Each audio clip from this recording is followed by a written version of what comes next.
Well, hey, how's it going? Hey, Super Duty Bob. Super duty, duty, duty. Super Duty. Duty. Oh man, Oh, so way to go, man. well, How that to was one solve of a those problem in deals. one fell swoop. Yeah, that's one of those deals where wasn't even on the lot. They had just taken it in on a trade, so they hadn't even it wasn't online or anything yet. So I was I went there for that Chevrolet, and it was not at that lot. It was over at the Chevy lot, um, and so he said, "But hey, let's look around." So of course they put me in a brand new, with a $70,000 sticker on it. And I'm like, oh, it was nice. Don't get me wrong, Oh, yeah. very nice. I mean, big 10-inch screen, the whole deal. I'm like, oh, that's good. But yeah, it was not in my price range. Matter of fact, they tried me, and I'm like, no, I'm good, man. Oh, yeah, we can set up the financing. No problem. Yeah, Well, get I you mean, locked in. it's always the first time they give you that paper. Those payments are so far out of whack, and I'm like, no, I'm good. I'll see y'all later. And Yeah, I yeah. grab my key, and he's like, hey, don't give up on me so quick.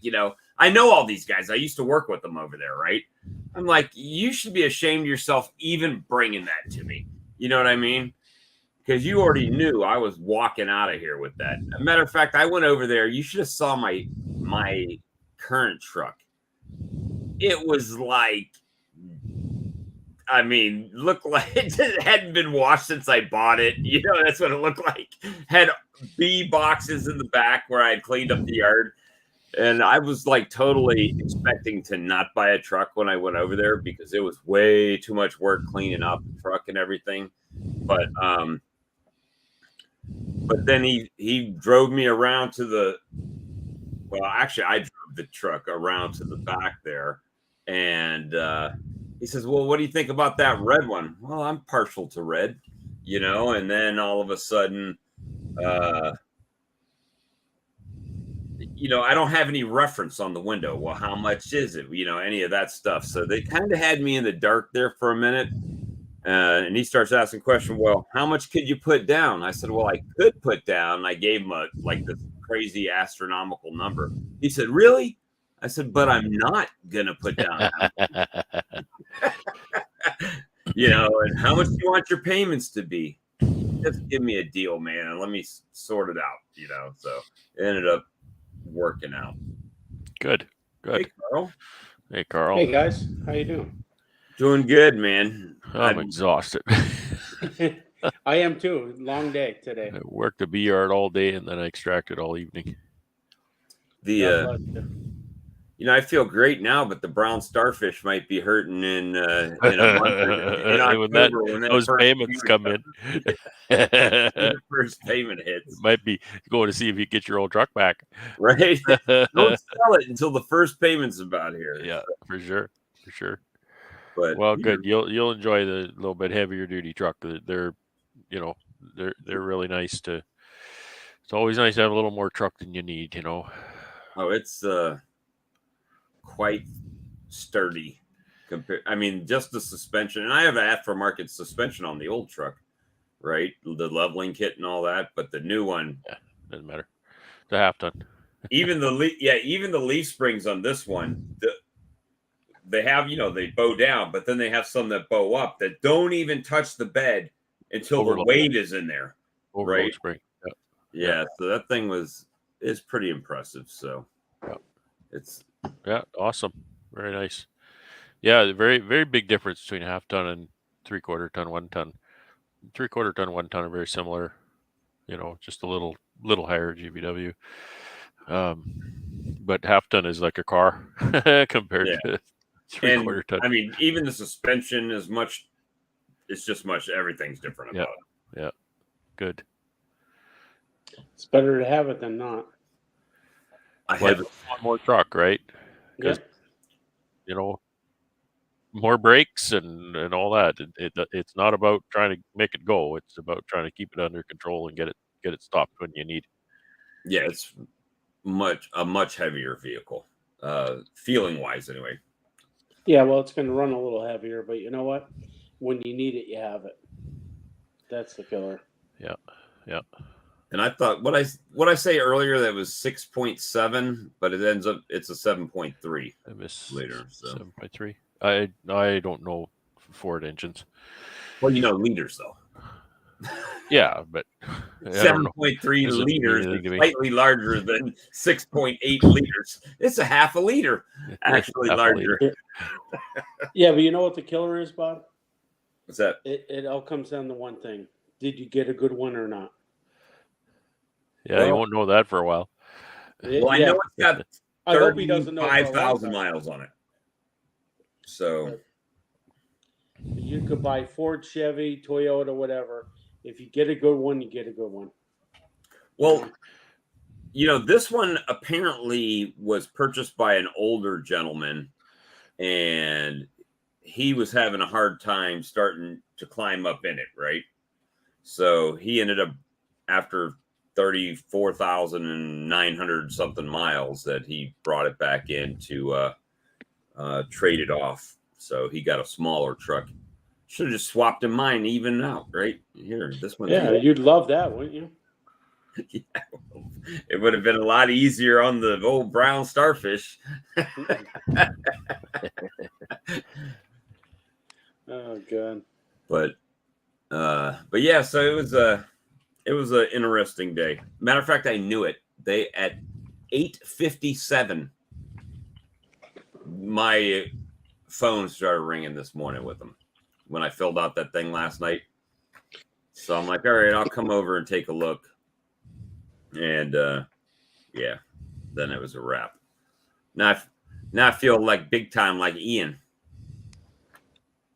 You're not even close. Not even close, but I can feel that way. Yeah, but I identify as a large beekeeper. However, you notice even Brad is smiling like, yeah, you're not even there. You're not. hey, nowadays it's all about what you identify as. So I identify That's right. as a successful 1,500 beekeeping colony beekeeper. There you go. There you go.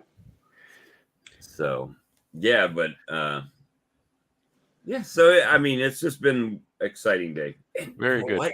That is it exciting. My wife wasn't even pissed off. That was the great. Oh, That was the does best. she? But does she even know?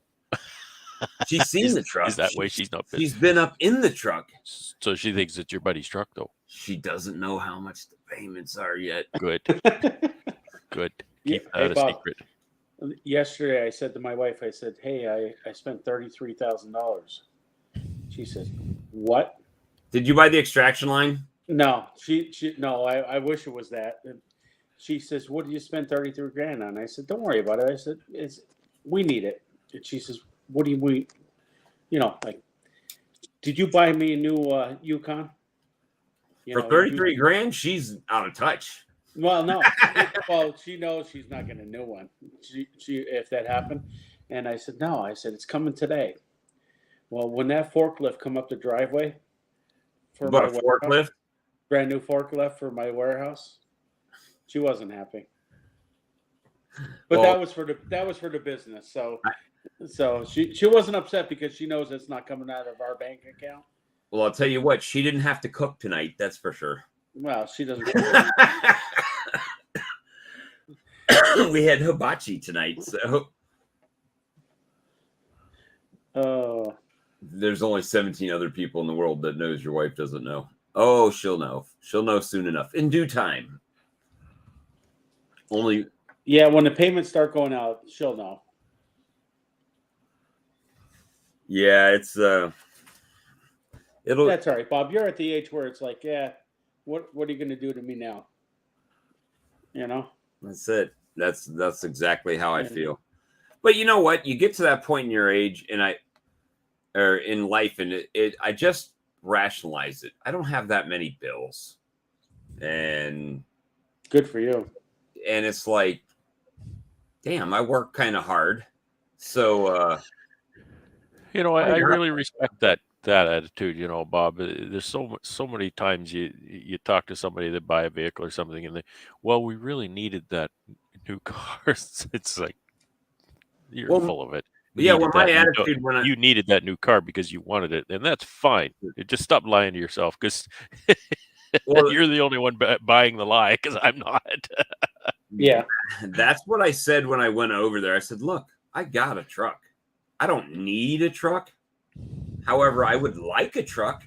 And now it's just a matter if you guys can make it work. So, and they did. So, or, well, you know, there's always same with our truck. You know, we were, I grieved my little green truck. I still do. I miss that little truck, and I so wish I could drive it.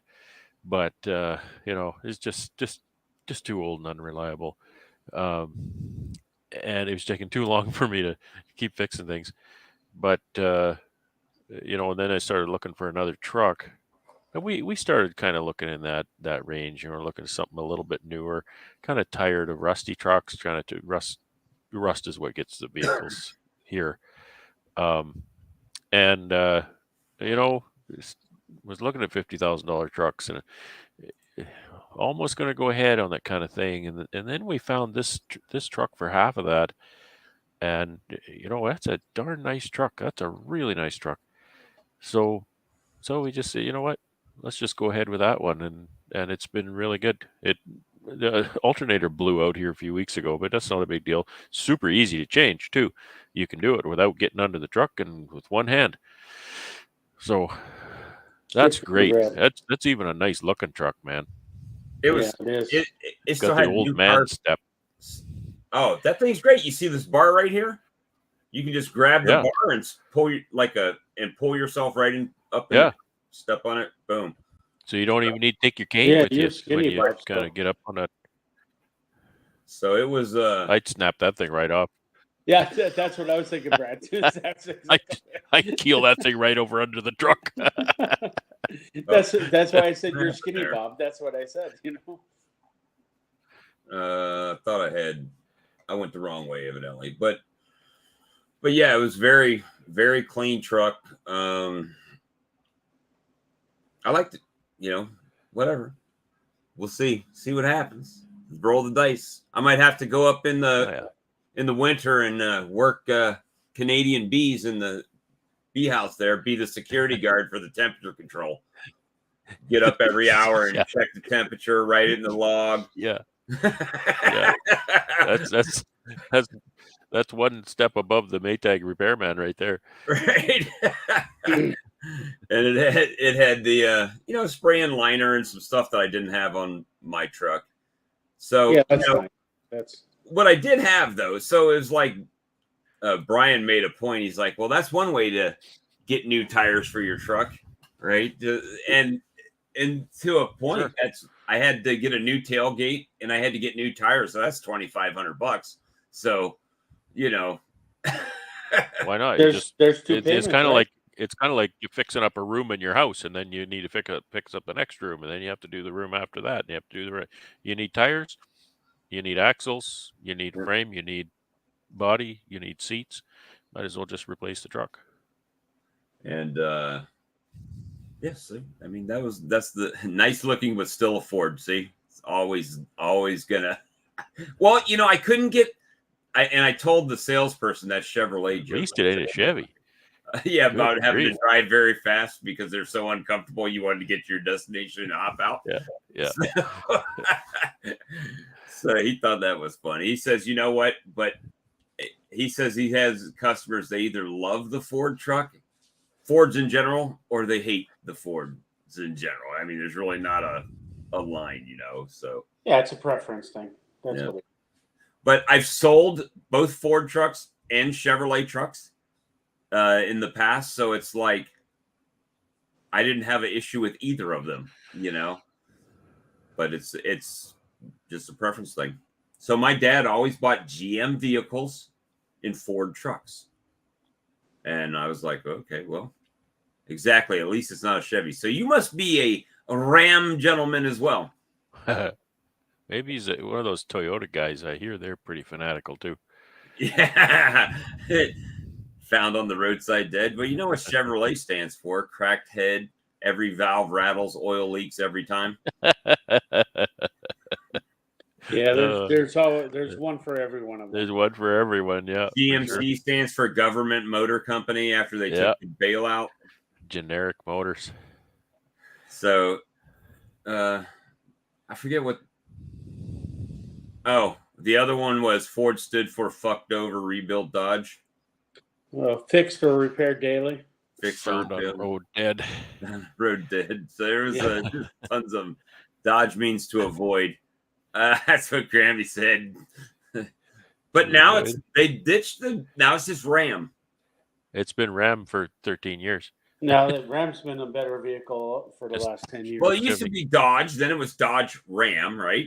And then it was just Ram. It was Dodge Ram for 100 years. And for the last 13 years, it's been Ram. Do you still have the chrome Ram hood ornament? That doesn't matter. If you go to diesel, look at the price tag. Yeah. You have Duramax. They you have changed that in that big Cummins, 2008 problem, and when all the car companies were going broke again, and Ram was making money, like Dodge Ram was making money, and they split that off. That's why, and they called it Ram. That way they could bankrupt the Dodge side and leave the truck side alone. Well, that was just it, right? It was kind of at the end of the Daimler days, and they were selling that off to the Cerberus, that investment fund, which that was a bad idea. But anyway, so I mean, the rest of that company was just going down the drain, but the trucks were really going well. So they decided to, separate the truck line from the rest of the Dodge line, which was cars. Right. Dodge hasn't made a truck in 13 years. But it's just like everything. You have Jeeps. Jeep was a good seller, so you have the whole Jeep line. Then you have the Rams line. With the truck line. They separated, like you said, Brad. They're going to diversify and make the money where they can make it.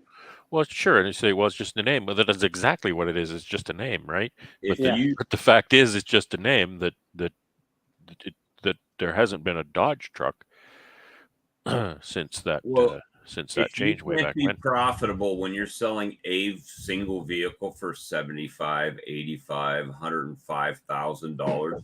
You ought not be in the automotive business. That's all I'm saying.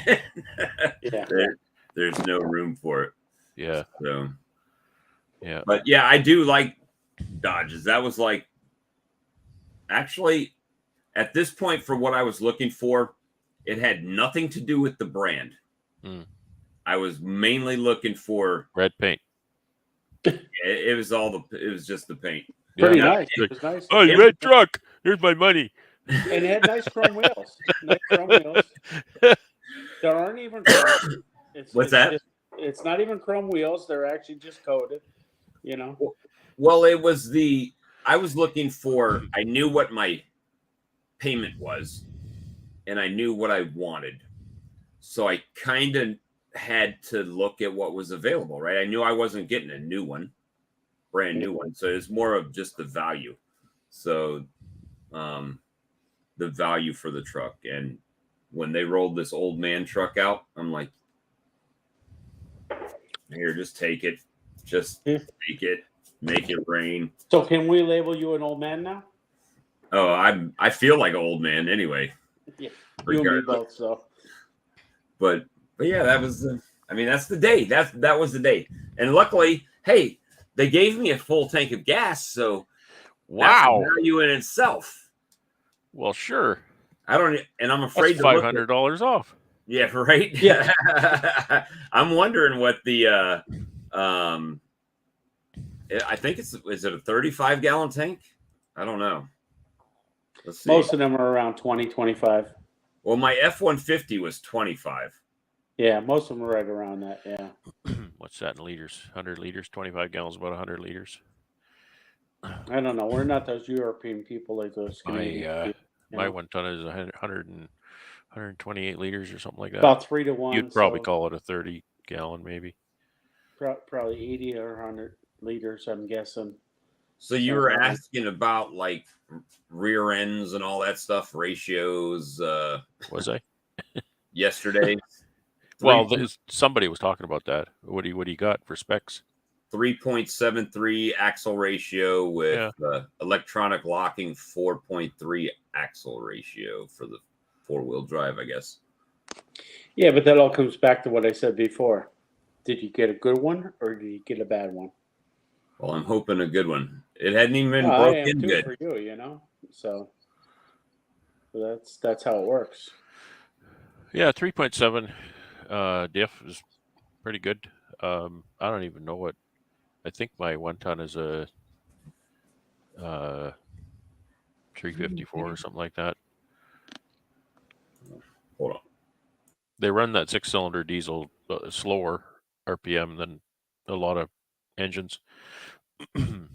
Torque curve is lower RPM on that, so they put a bit of not as steep a ratio in it. So Brad, how you doing? I heard you were extracting late into the night. The way it sounded. Well, not late into the night. We'll go into the evening. Like we finished about 7 or 8. No, it was almost 9 when I came in. Yeah.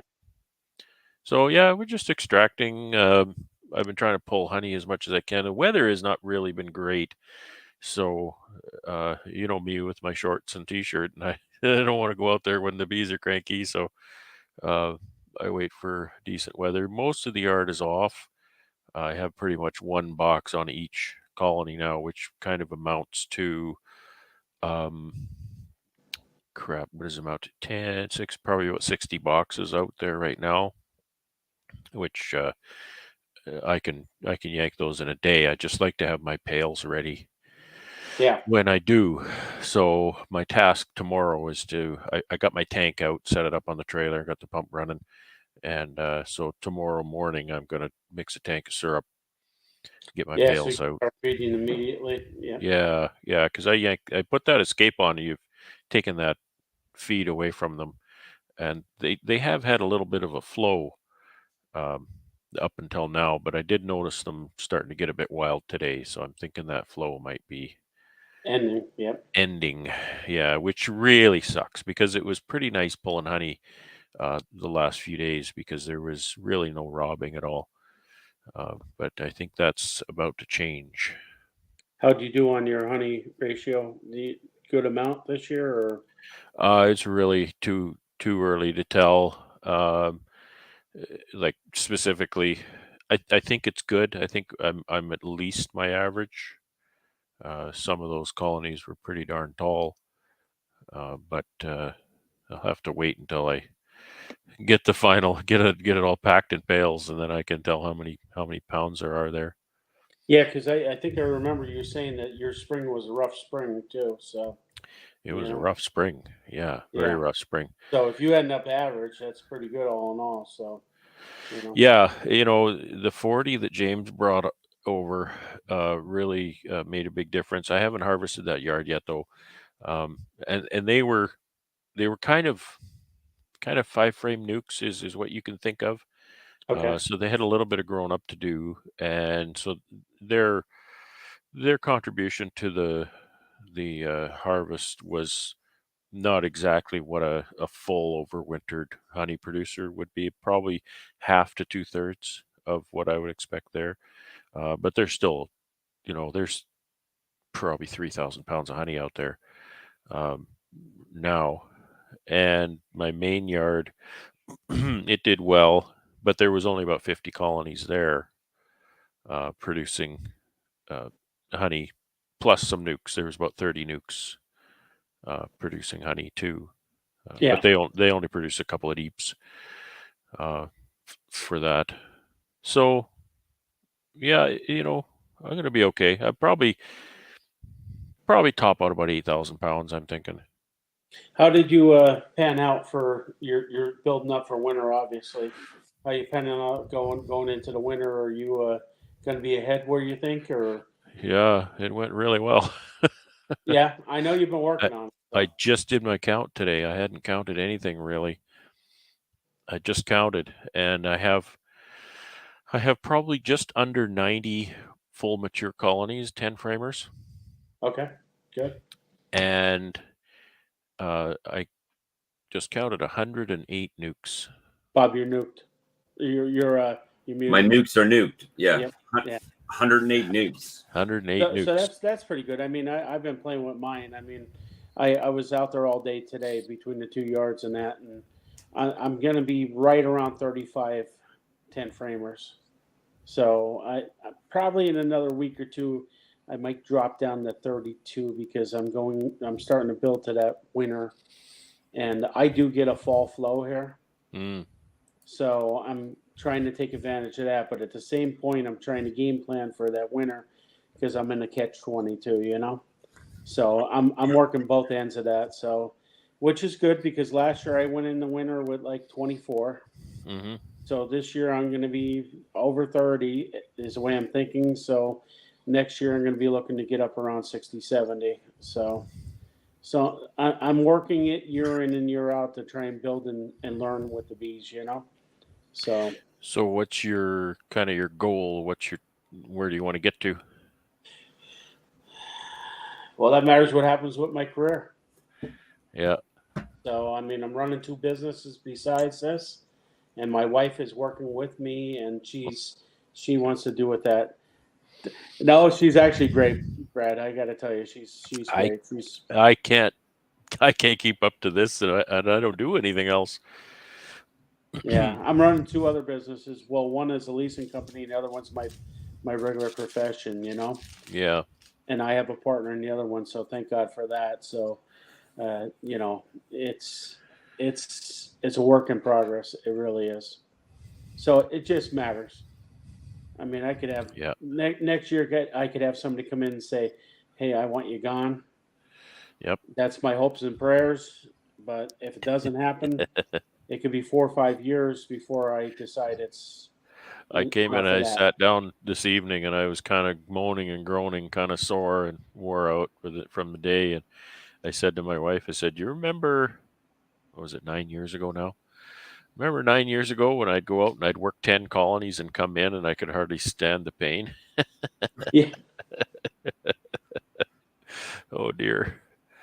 So things are a lot different than then, but I'm Yeah, I worked them all 9 myself years older today. now too.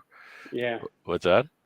I work them all myself today. Usually I have my wife right there by me, and we work together usually.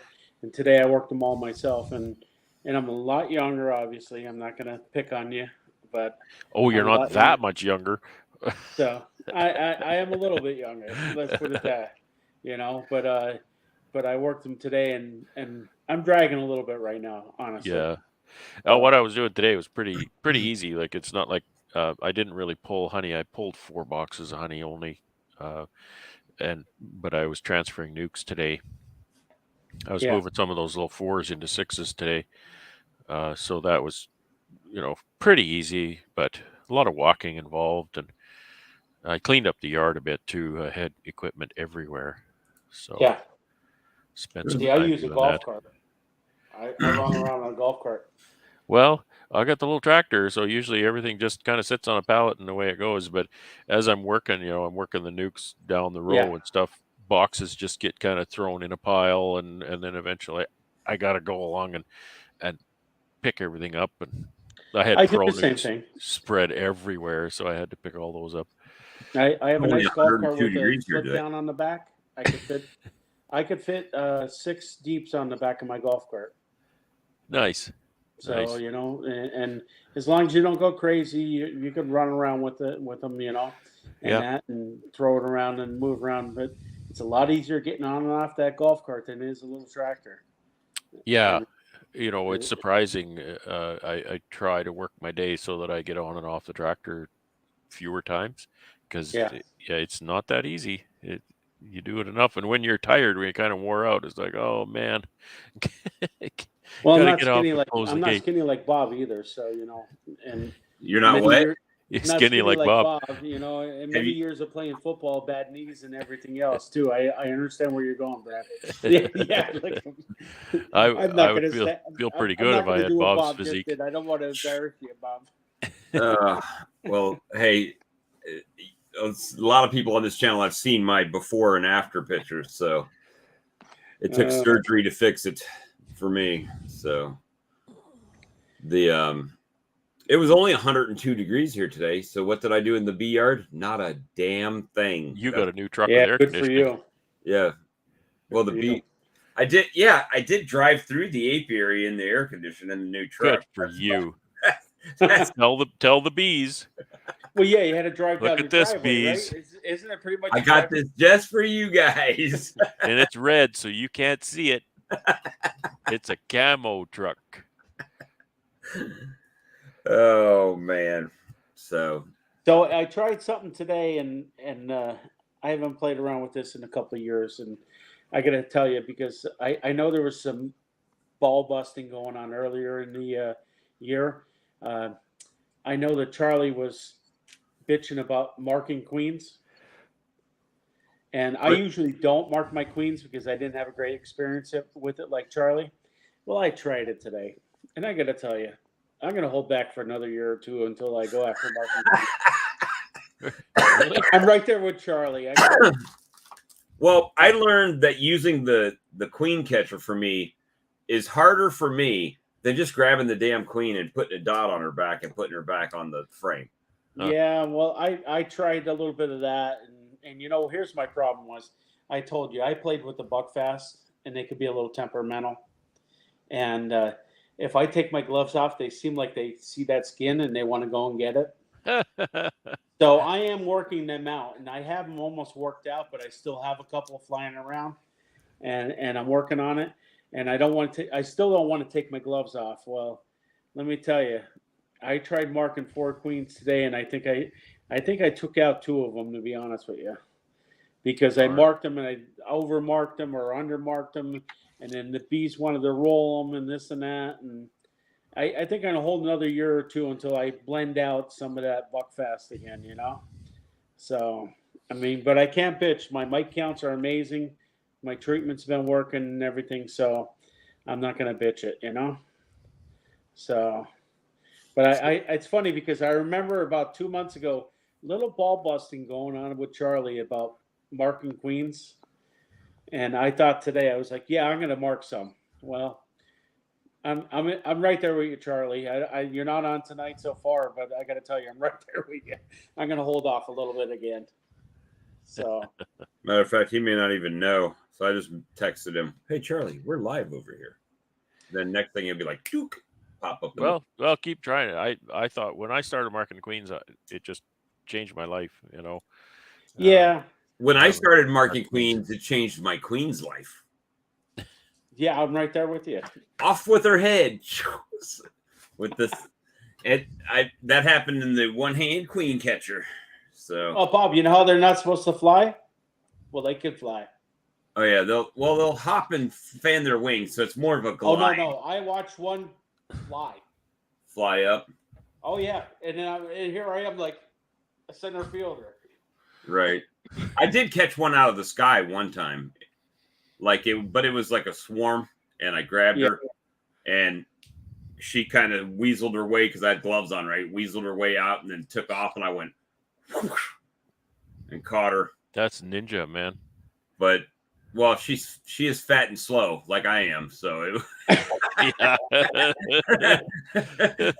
did make it a little bit easier. But not like Jose, where he sees her just flying in the air in the middle of the swarm and snatches her out. Yeah, well, Jose's a little younger. That's crazy. So got to get the chopsticks and like Mr. Miyagi. Yeah. Listen, by the end of today, after marking, I think I marked 6 after the end of the day, and my wife showed up towards the end, and I said, well, if I didn't kill 4, we're doing pretty good. Well, you know what? I need to go back through and do that again here as well, because I'm really curious, because most of my queens were replaced this year, right? So I wonder how many of my red marked queens that I marked and released are still in the colonies or got superseded by the colony. So that'll be an interesting stat, right? So, but I tried, but I got to tell you, I remember about 2 months ago, Charlie getting his ass busted about it, And I thought, you know what? Well, me I'm gonna too. give I a got good it try at the end of the today. year. They told me, Yeah. well, the main thing was, and it was posed to me as a question. James said, "How old are your queens?" I'm like, well, You should know better than ask a lady your age. right. That's right. I mean, I should know because if I bought a nuke, right, they're supposed to be this year or whatever. And so I think I got stung by a hornet today. Really? I was mashing hornets, these black and white bald face hornets. Right. I was mashing them, and there was a bunch on a pallet, and I just started stepping on them, and I'm pretty sure one of them stung me in the ankle, but didn't amount to anything. You know the good thing about the new truck? One of them, now I can slide that IBC tote right in the back and go pick it up. Don't even have to unload it, just back in there, and they can pop the hose in the top of it and fill it up. Well, yeah. What's your payload? Well, my gross vehicle weight is 10,000 pounds. Okay. Yeah, you could probably do that. That'll be a lot, though. Be careful. So what is? See you have trouble with your nice shiny truck. Well, you should be able to, right? Let's see. See, damn you, bread. Well, I don't know what your truck weighs, so you know. Well, sorry guys, I had a kid that wouldn't go to bed. Is his name Bob? No, it's Caleb. Because I'm the kid that won't go to bed either. Let me see. Sticker, window sticker says, or does it say? Lots of payments.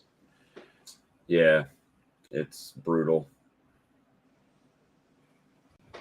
I don't believe I'll be buying a new truck anytime soon. I'll just say that. Hold on, I know where to find this. I got it right here in front of me. Mine's a very light. Mine's a light 1 ton. So it's about the same as your 3/4 ton as far as GVWR. Just over 9,900 pounds. It says 44,000 pound payload package. Yeah, it's a training package in that.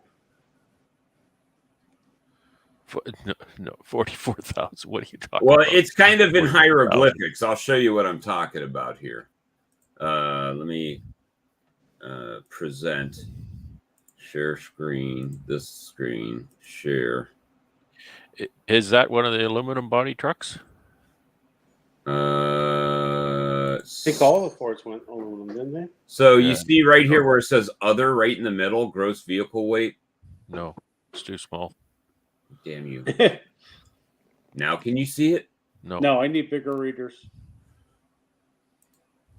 What if I do this? Can you see that now? Okay.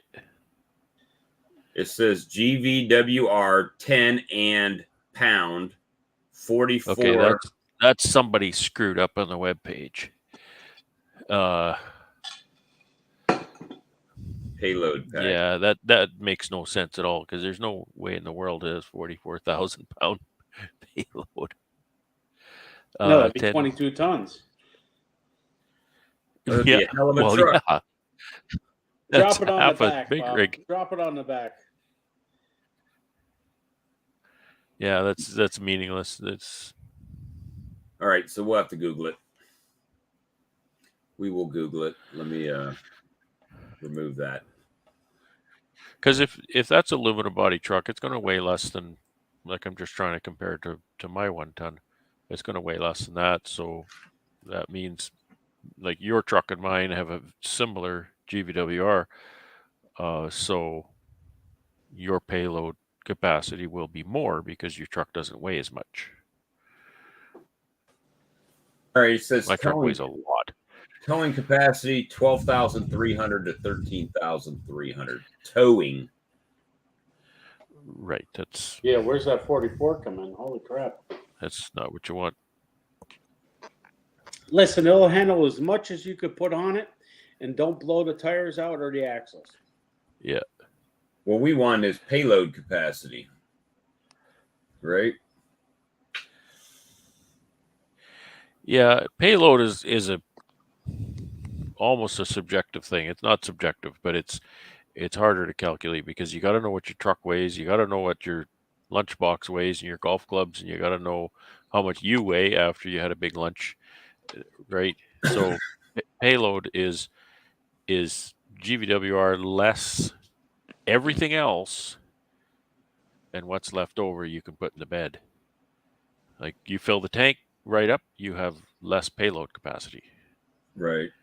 Because now your tear is more.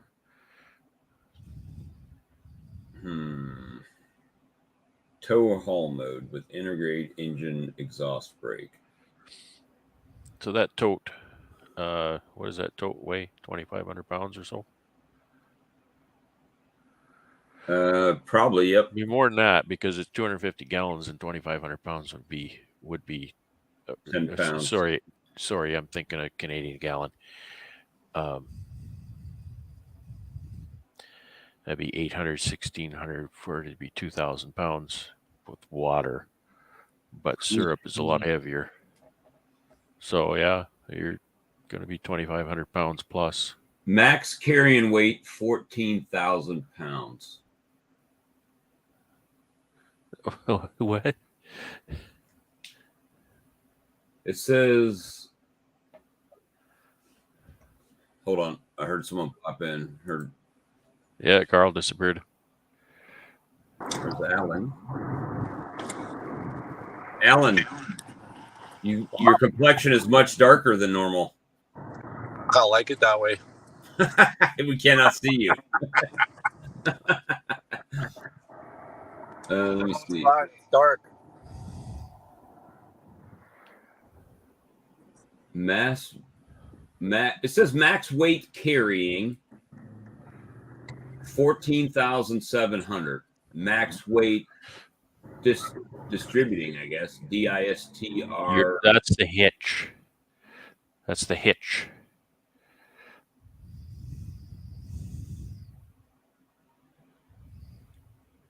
Where the hell? Yeah, it's trailer. That's just talking about trailering. Oh, they just popped out. Maximum loaded trailer weight. 4x2, 4x4. Yeah, saying max trailer weight is 14,700. So they don't generally give you a payload capacity because, again, payload capacity changes. Right? Right. So what you need to do is kind of figure out what that truck weighs because you know it has a 10,000 pound GVWR. So you need to figure out what it weighs and then do the math. It's on the sticker on the side, on the inside there. So, got it. Probably not. In the door? Your GVWR is, but not what it weighs. You're going to have to scale it. Why can't they make that easier? Well, because it changes, right? You put different tires on it. Now the truck weighs different. Now you put, running boards on it. Now your truck weighs more. Mark says tote is 3,000 pounds.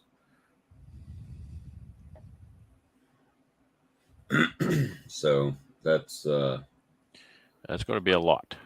I'll tell you that. I'm not saying you can't or shouldn't haul it, but I will say that's going to be a lot.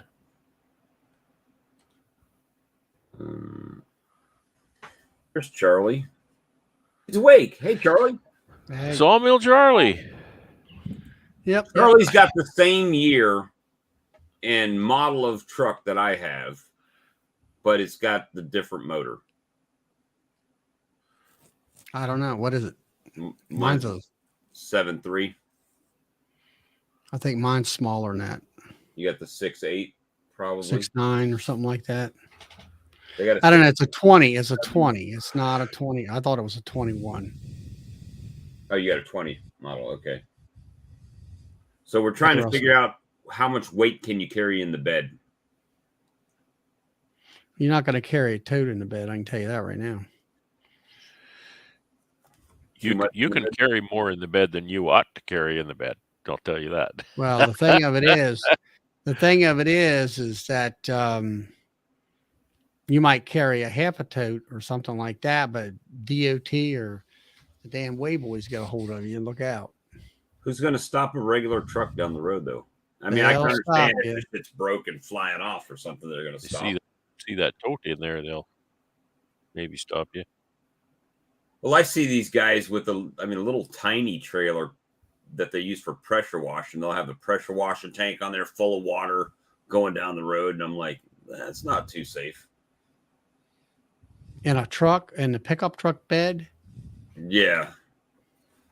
But, this is South Carolina, too. We do things a little different around here. So Well, the main thing of it is like in that truck of yours and in mine, in each corner, there is a tie clip in there. But when you're talking 1,000 pounds or more, I'm not sure whether that clip's going to be rated for all that weight, especially when you got to stop right quick.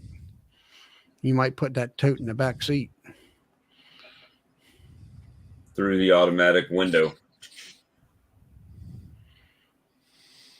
I would get a trailer, a dual axle trailer. Well, I was just thinking that, Charlie, too, that trucks like that, and I was just saying before you came on, Charlie, that the GVWR, his truck is almost exactly what mine is. So those kind of trucks really are made for towing than hauling. Yeah. Because, they don't actually have very high payload capacity because the trucks are so heavy duty built that they weigh a lot. But you can still tow 15,000 pounds. Right. It's like when I had that tote filled, I think I had at least 200 gallons of Pro Sweet in there. But I took a 550 Ford up there, which is 1.5 tons, 2-ton truck, whatever it is. It's a 450. It's a 550. 350 is 1 ton. 450 is what, 1.25 tons? I don't know. Well, anyway, and those names don't really mean that much, do they?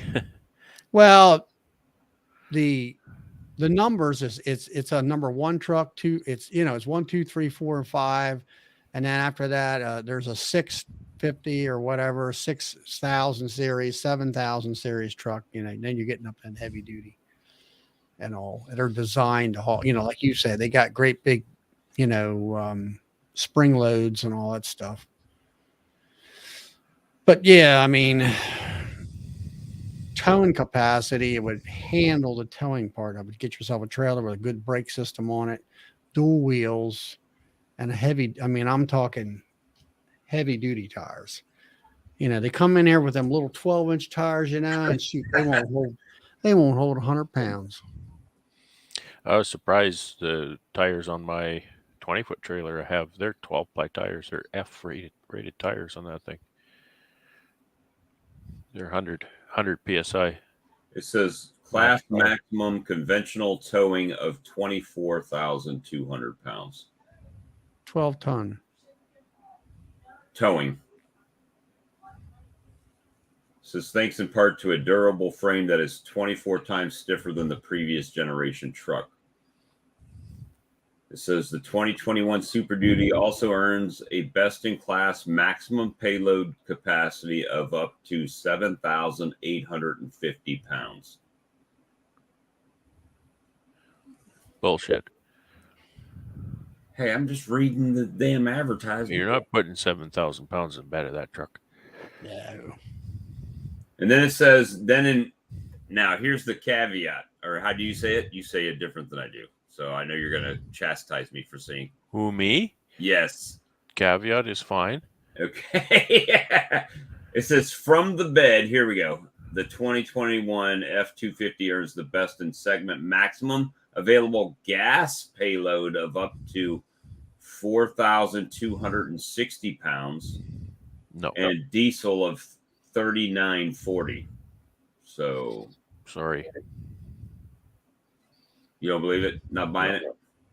But you know that's the maximum before it like snaps in half, right? That's when they No. did that test. No, because that's not how they build them. They don't build them. That's Chinese maximum. Right. You know, if something is maximum 1,000 pounds out of China, it's at 998 pounds, it snaps in half. SAE maximum 1,000 pounds is it'll snap in half about 3,500.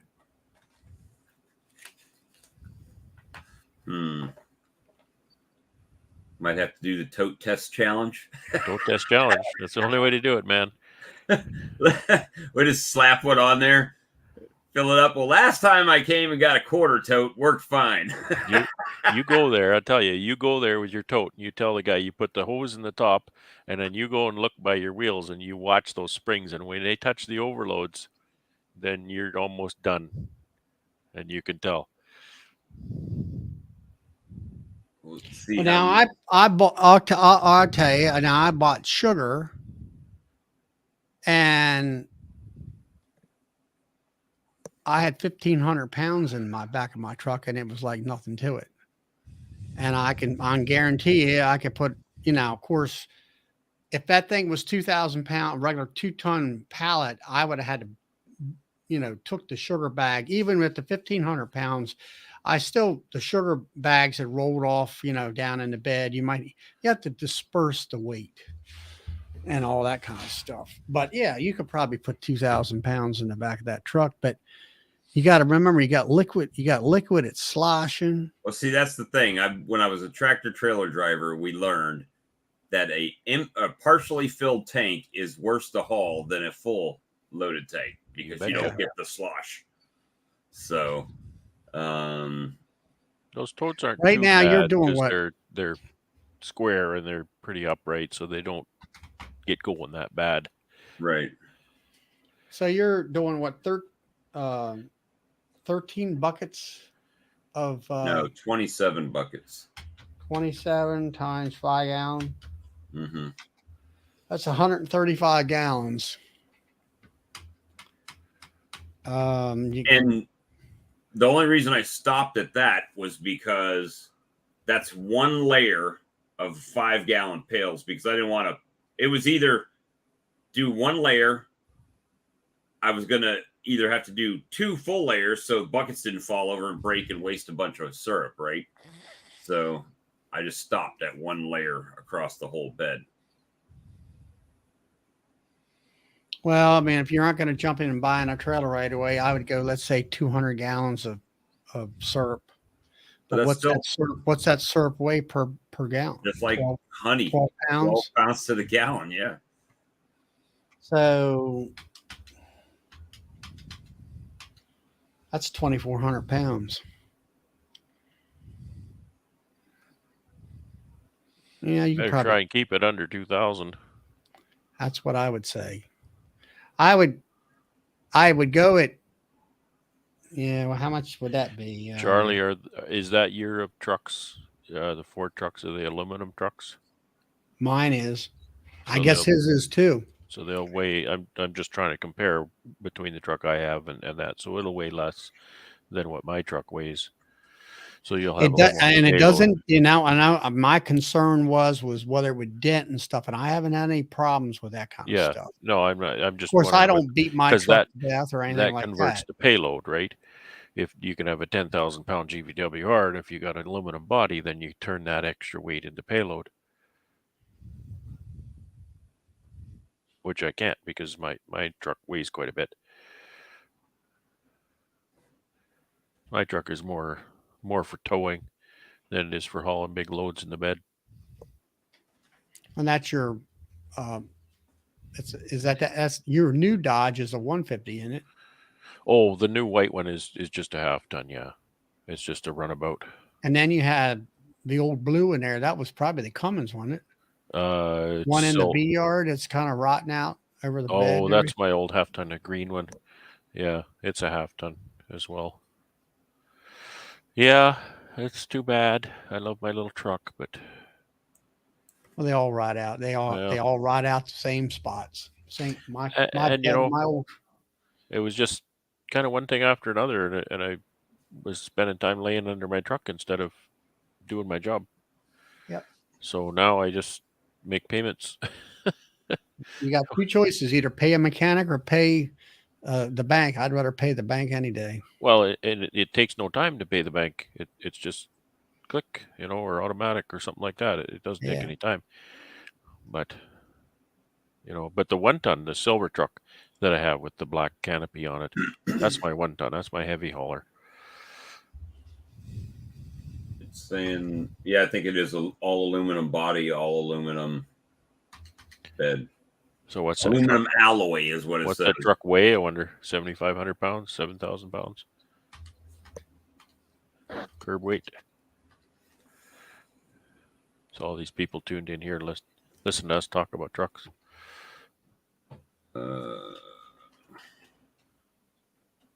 Nothing like the Googler. It says curb weight of a 2021 Ford F-250 XLT is between 5677 and 6718.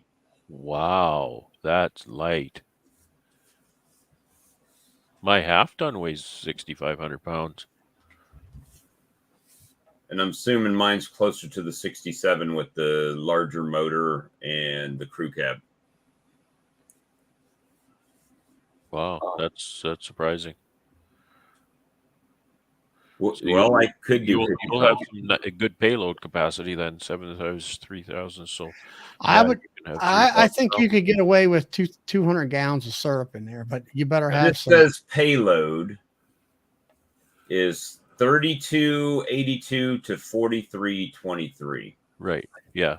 Well, that's right, because if your truck weighs 7,000 pounds and your GVWR is 10,000, then that's 3,000. So you've got a really good payload on that truck. You can haul a tote. You can haul a tote of syrup. Just make sure you go to Home Depot and get yourself some 3-inch ratchet straps. Yes, sir. And put 4 of them on that thing. Keep it from going side to side and front to back. I think I'm using 2. I'm using 2-inch. They're 3,300 pounds. Is the I don't know. rating Some big yellow ones about yay wide, whatever they are. 2.5, 3 inches. Yeah, I think they're 2-inch. What I'm using. They're 3,300 pounds rating. They're not them little teeny darn things. No. That's for surfboards. For surfboards. Surfboards and beehives. Well, and it says right on the strap, printed right on the strap, Bob, is the rating. So it's the big yellow ones, and I Erickson. think and they usually have hooks on them. Yep, Erickson straps. And I mean, some of mine are like this, which are a long. Well, I like those better for the big trucks.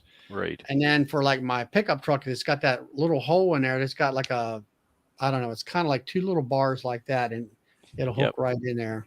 Yeah. But buy yourself at least 4 of them. So at the show, a loaded tractor trailer, it would pull it. Of course, once you get it moving. That's just that. That's a show.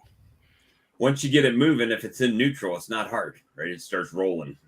It's getting it rolling and then getting it stopped. So, getting it rolling ain't your problem. Getting it stopped. Whether or not it will pull it or haul it is not your problem. Charlie, does your truck have all the auxiliary switches up top too? Yeah. And the toolbox under the back seat? No, I don't have the toolbox. My back seat is for kids. It's a half. I have a half door where it's like a suicide door that opens out the backside, Okay. And I got the full back seat. Yeah, you got a full super cab. I got a cab and a half, as I call it. But my back seat is folded up. It's up. That's my tool area. That's where my bead coat goes, my smoker fuel, torch, straps. That's the toolbox, that whole back seat. And if you're not using the toolbox, it collapses and folds down. So you got storage under the seat, but I just use the box. I don't nobody's back there. It's too damn small. My truck's a 2-person truck, more or less. Yours is a 4-door truck. One thing I did notice is that it probably gets about 12 miles to the gallon. Yep, that's right. Holy smokes. Because they filled it up, and I think it said 350 something miles to the gallon, and it's a 34-gallon tank.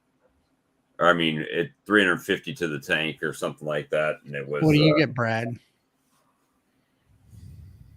It's a different size gallon now, and fuel is sold in liters here, and it's not even measured in the same kind of thing. But I happen to know, however, it's Canadian gallon, which is larger. It's 20% larger. So my diesel will run unladen down the highway at 20 miles to the gallon.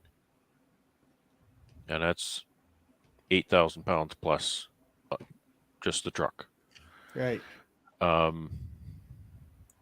that's Canadian gallon. So I think that's only about 18 US Okay. in your language. Well, combined average, it says 13.7. On yours? Yeah, that's what Google just told me. Yeah. My half ton unladen down the highway does really nice. See, I'm trying to think because it's measured in liters per 100 kilometers, and Yeah. it'll go north of 25 miles to the gallon just down the highway. And now this fellow's saying You that start in the skiddy pedal on that Hemi, and you start paying for it though. But it's fun, right? The Hemi's a lot of fun, but you pay. Now, Bob, is this pickup your main transportation? well, during the week, I drive my work truck all week long. So Okay, so this thing sits just like mine. My truck is 2 or 3 years old, and it might have 5,000 miles on it. well, I see Alan's trying to come back in, but I don't see. It's just gray screen. I don't see a like even the black picture like he had before. So I don't know if they're having connection issues or not. Mark says the problem is how you're going to unload it. Well, you're going to have to pump it off to another tote on the ground. Well, But you should have a tote up on a stand so you can throw a bucket underneath there and pull the lever and do it that way. Well, yeah, you could do that, or you could do a hose. Well, put a hose bib on it, screw a hose, gravity drain into buckets like I'm doing now. Once I'm here, what I do on mine is I got a piece of PVC pipe with a 90 on the end of it. Damn internet. And I screw that into the quarter turn and use it that way to fill my buckets. What you fellas out doing tonight? Beekeeping. It's not even fully dark over there. Look, I can still see light in the background.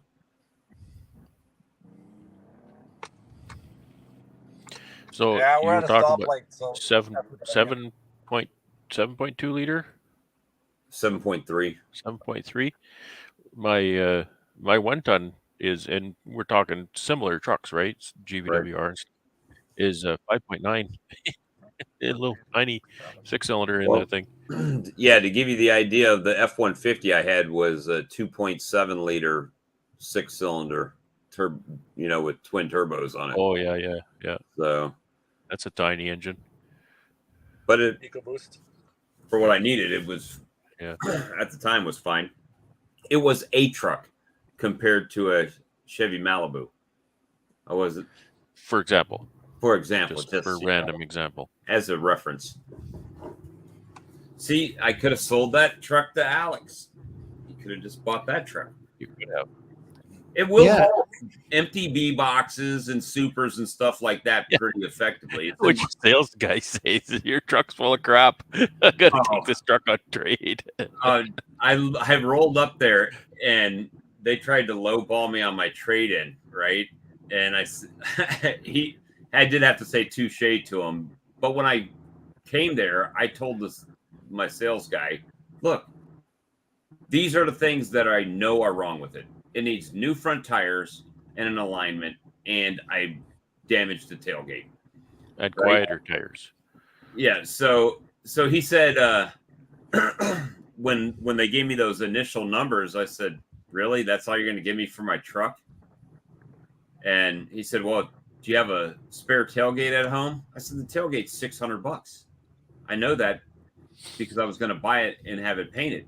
But by the time I did that, it would have been around $1,200, and then $1,200 with $1,000 insurance deductible would have jacked my insurance up. So it wasn't worth fixing for me. So for you to take off $4,000 for a new tailgate, when you guys can get the part and have your paint shop do it for literally nothing, and then you're going to turn around and sell my truck for $20,000 or, whatever you can get out of it because it's got bigger tires and bigger wheels, and you're in redneck country, so it'll sell like no problem once you shine it all up and clean it. But he then mysteriously found $5,000 more for my trade-in like that. It's amazing how that works. That's his job, man. Try to get as much. Absolutely maximize. And it's just, the deal, they know when I come in there. He's like, "Well, you're a VIP." I know I am because I buy all my cars there. And when I get there, what I'm buying. Come on, Dane. It's like that. It's random stuff. It's just random stuff. But but yeah, so they worked it. But when Charlie told me what he paid for his truck, and then I looked what I paid for my truck, I was like, damn, it's like I went back in time because I literally paid for my truck what Charlie paid for his truck when he bought it in 2020. But the sticker was 51, but I think by the time we added whatever we added on, I think it was wheel mud flaps and stuff like that. And well, it was like, I'm gonna say on the road 52,000. The sticker price of my truck. You got what do you call it? You got the damn taxes and everything else, transfer fees. The sticker price on my truck, brand new, was $58,480 before the dealer add-on crap. With the little side sticker that they add on the pinstriping and the bullshit finish and all that. So they said that's the profit right there. Yeah, it was over $60,000, right? So, did I get a good deal? I feel like I did. So I guess that makes it a. Hey, you like the truck? Yeah. You like the truck? That's all matters. All that matters. And I didn't pay 75 or 85 or 95, and it's only got 35,000 miles. There was a guy up here that had a dually, and he was talking to my brother, and it cost him $80,000 for that truck. His payment is like $1,200 or $1,500 a month. I'm like, no way. How much was it? His payment is like $1,200 to $1,500 a month. That was the first payments they came at me with, and I'm like, Get out of here. That's why I basically get the F out of here. You give me my keys, man. I'm out of here. Well, we talked about this late last night, right? While we were sitting in this chat, right? And I didn't wash my truck. I didn't unload all the nukes and B boxes and frames and everything, my honey and all that crap. I didn't take any of that out of my truck. And at 8:30 in the morning, or actually it was 8:57. Yeah, you never got out of bed until 9, right? Yeah, they called me before I got out of bed. 30 minutes before I woke up, they called me. And I went outside and my phone went ding, ding, ding, ding. I was like, oh, okay. Hey, we saw you were looking at the Chevrolet. I'm like, yeah, okay. I'll come over. and then they pulled out this red truck and like, ooh, shiny red truck. That's what I want. Well, Charlie said that was the color that he wanted. Was the It red- was. I mean, the one I got's gray, and I wanted a red truck, just like he got, same color. It's called And Rapid what really Red. irritates me, if I would have traded my truck in about a year or two prior, they had one on the lot where I bought mine, and it was decked out to the hilt. It was red. It was beautiful. But it had a, what do you call it? A console. I didn't want that. This is the problem. You have a truck and you're trying to basically replace it with an identical same thing. Well, that don't work because they've changed it all.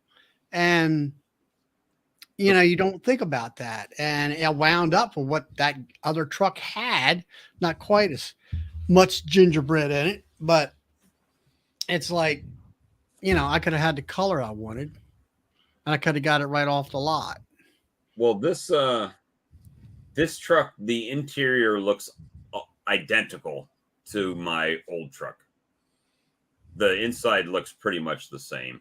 I mean, stereo upgrade, but other than that, everything else is, Yeah, well, the biggest thing on mine, if I could have traded that truck off, if I'd have traded my old one off earlier, I would have saved $800 worth of repair bills and stuff. Donnie said it's called Resale Red. As he sits on a red motorcycle in his. It's nice. When you go to the store, you come out, all the trucks are black, gray, and white, and your red one is right there. Right. That's right. Look at all these like mini thing with that truck.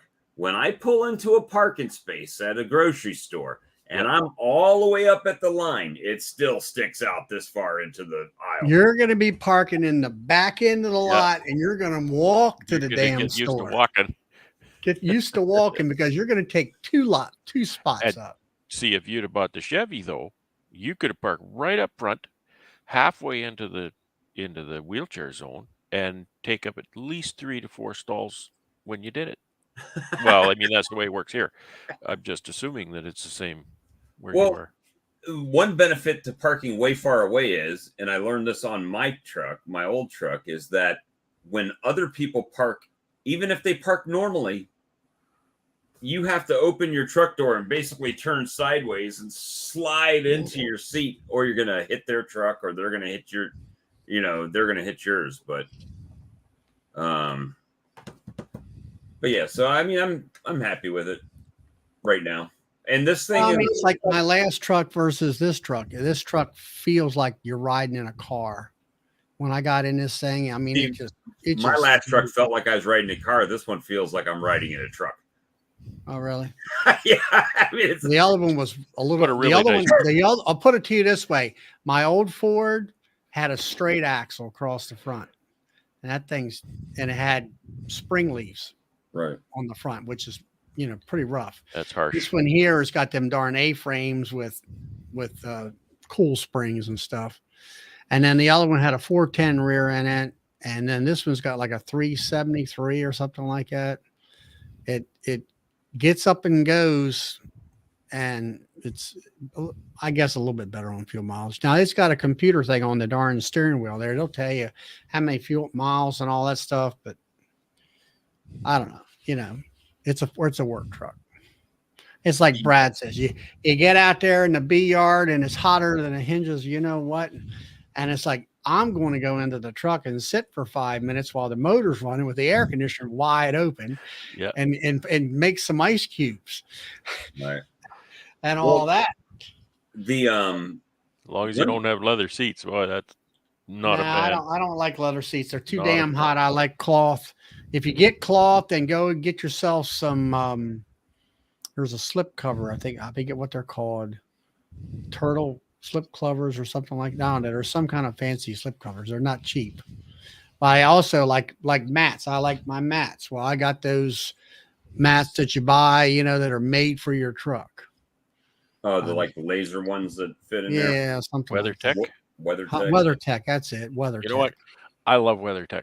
I have WeatherTech in my Ram. I've had WeatherTech in so many vehicles. I love them. They're expensive, but I love them. They fit so well. And the thing I love about the company so much is it's a domestic company. It's an American company. And did you know about this company, they have domestic sourced everything they use. Even the No, I didn't know rubber that. and everything. Everything. And that's one of the things about that company. They went into business and they tried, and it took them a few years, but they've managed to domestically source everything every product they use. And those mats are not cheap, but they're also not cheap. So Right. it's a good product. I mean, they have them where they fit in there, and you push the little button in. Like if they have a hooking mechanism or Yeah, whatever to hold them in place, you pop all them things in there, and they stay right there. Yeah, Does perfectly. your truck have the power inverter in it? Yeah, Mine- like just a little I one on don't the dash. Well, mine's got a power inverter it's underneath the back seat, and it's got two 3-prong outlets, one in the back seat area and one in the front console to plug in. Yeah. No, I don't have that. What's the wattage on it? It is 110 volt, 400 watts. That's a pretty good inverter. Yeah, mine just got a little outlet on the dash. It's So I'm only curious, would that run a vaporizer? how many watts? 400. I think so. I think they're like 250 watts. How many amps though? Well, that's converts to amps, but Yeah, but I mean amps. I think is what blows it or whatever as far as the breaker goes. yeah, but yeah, it's rated in watts, and if it's that many watts, then it's good. Mine's just for charging your laptop or something. Yeah, that's what mine is. That It's not made for. I don't have mine's a I got an extra cigarette lighter for my laptop or whatever you want to call it, I think You don't have for the my- plugs for yours, Charlie? You don't have a plug? I don't know. There it's in there. I don't know. I never fool with all that stuff. I main thing I do is be able to charge my phone up. That's the main thing. I don't know whether it's got a prong outlet or not. Never really looked. I know there's a cover there you flip up.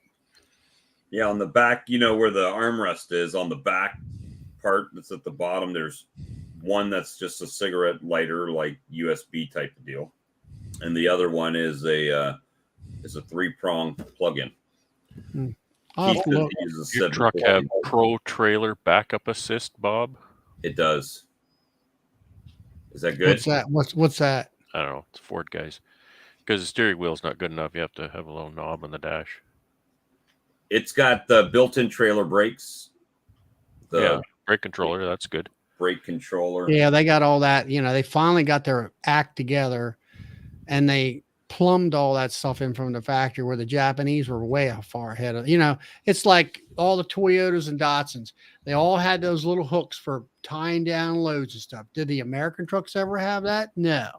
They finally got their head out of their backsides and put that kind of stuff in.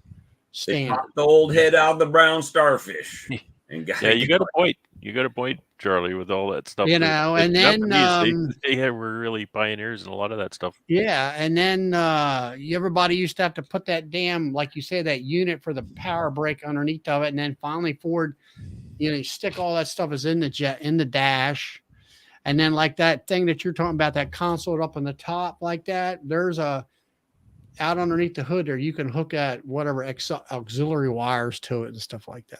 Now we just need to figure out a way to put a what's the Beehive lifter that Ian uses? That put an easy loader on your 250 on the 250.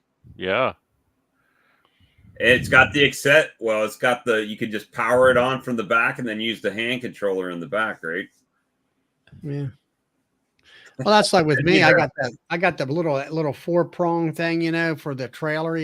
It's already plumbed in there.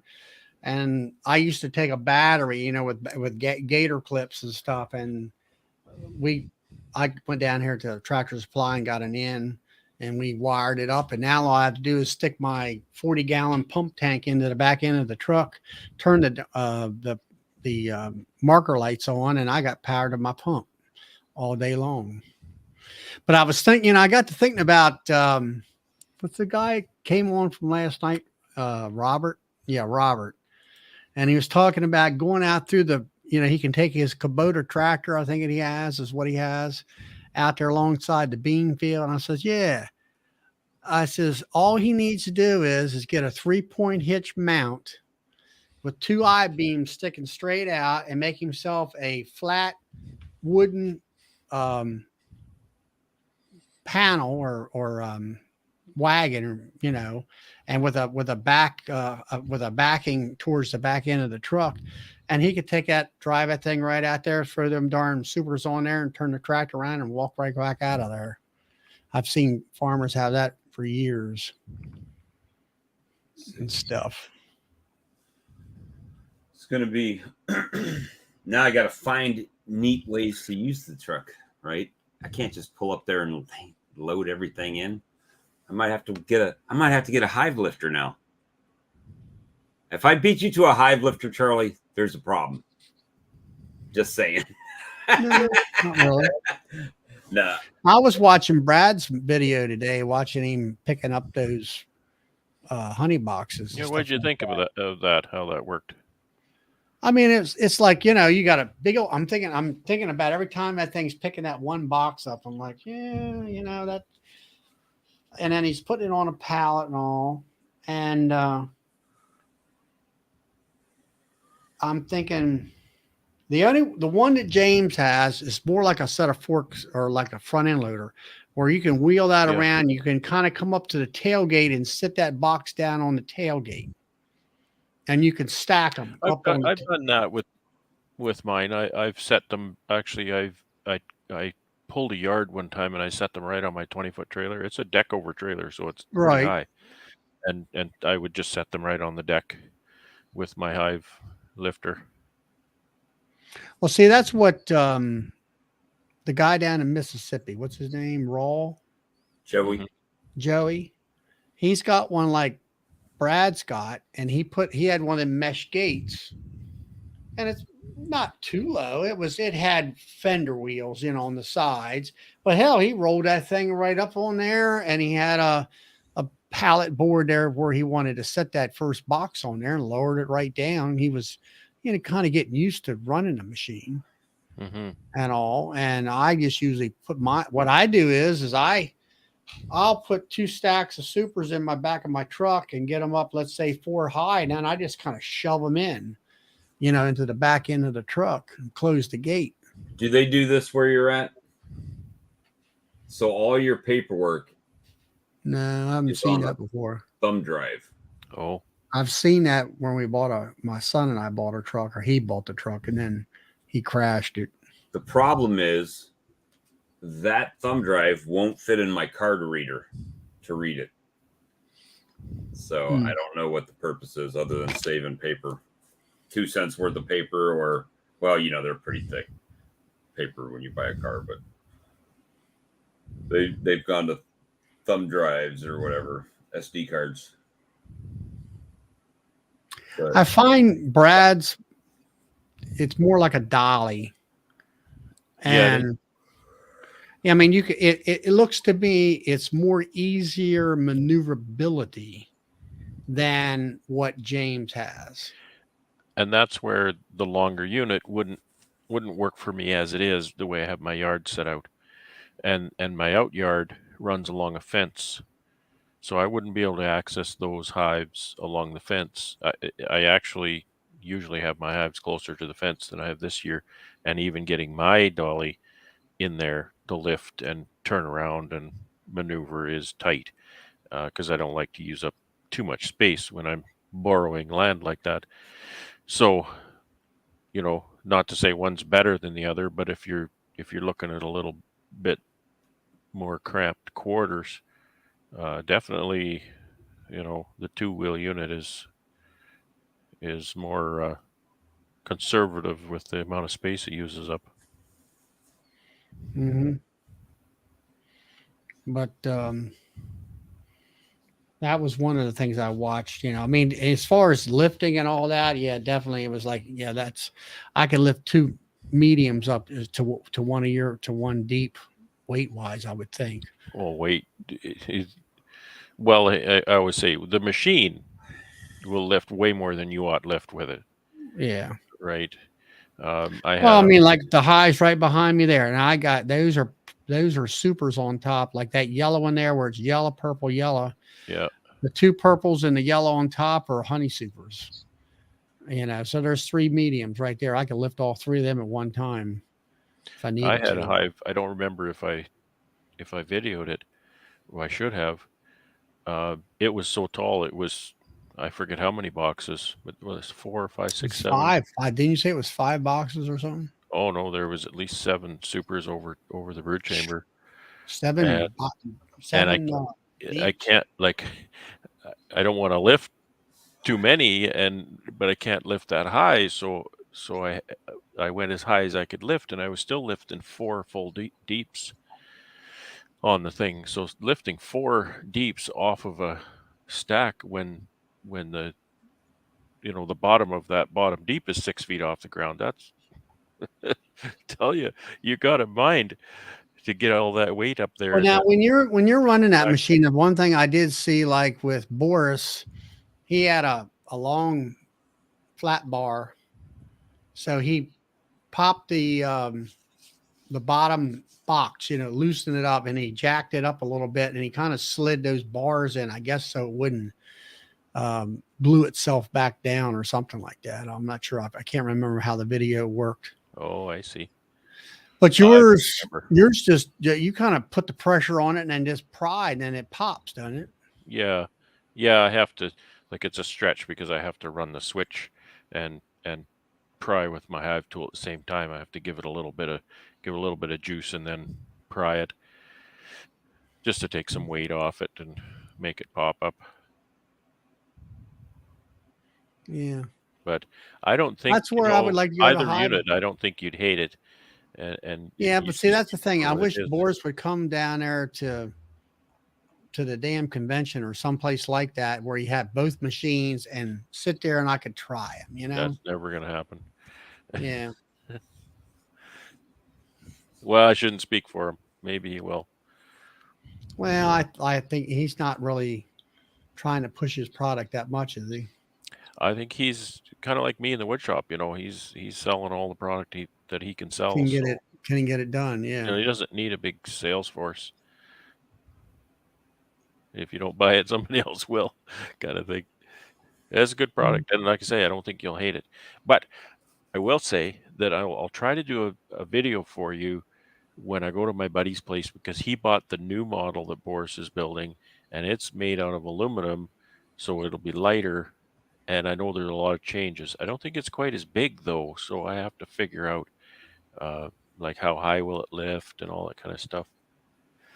But I'll review that one for you. So that, because if you think you're going to buy mine and you phone Boris up and you buy mine, you won't get it, because I don't think he makes that one anymore. He makes the one that my buddy has, so it's not even the same thing.